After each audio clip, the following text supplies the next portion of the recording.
Hello everyone and welcome back. Today's topic is called interpersonal relationships in the series of emotional intelligence competencies. My name is Sadia Beg. Interpersonal relationships are a major part of emotional intelligence, and as the name suggests, it is about interactions between two or more people. It is important to notice here that interpersonal relationships is not one topic or one thing. In fact, a lot of different factors constitute interpersonal relationships, and I will get back to that in a minute. In today's video, we will talk about relationships generally, and in the upcoming videos, we will talk about 4 other factors that I found relevant regarding interpersonal relationships. According to one definition suggested by Stein and Book, interpersonal relationships require an ability to build and maintain long-lasting and mutually satisfying relationships where the ability to give and take is extremely important, and where trust and compassion are expressed openly through words and behavior. This definition can be broken down into 2 parts. The first part emphasizes the presence of mutuality and the ability to both give and take. Positive and successful relationships require a balance between giving and taking.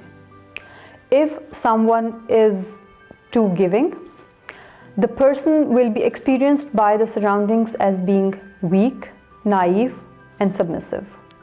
And it points towards a lack of self-regard, assertiveness, and emotional independence.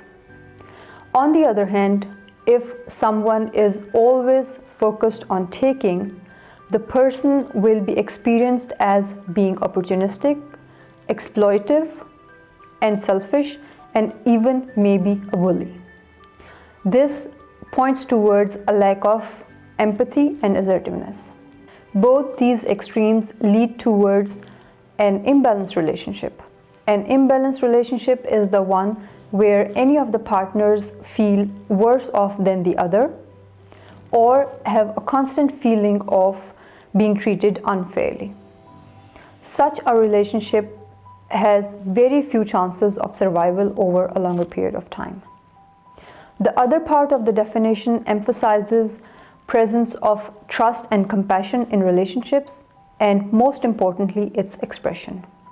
In other words, it's not enough that one has sensitivity towards others and their needs, but an open and clear communication and expression of this sensitivity is also extremely important, because transparent communication fosters trust in relationships.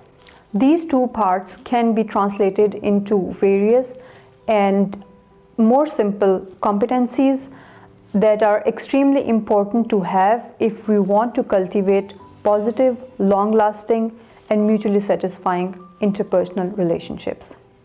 I have chosen 4 competencies to dive deeper into, as I found that these competencies are relevant for almost everyone, and they affect all our interactions in many different contexts, like family, workplaces, and educational institutions, etc. These 4 competencies are active listening, providing feedback, handling conflicts, and trustworthiness.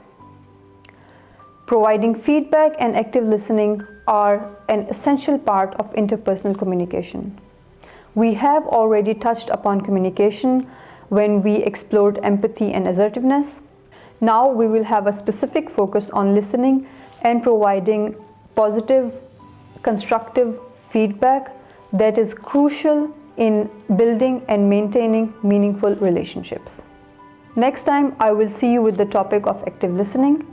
If you want to build resilience and stress tolerance through counseling that is based upon a practice of emotional intelligence competencies, you are most welcome to contact me on the information in the description box. Until next time, take care.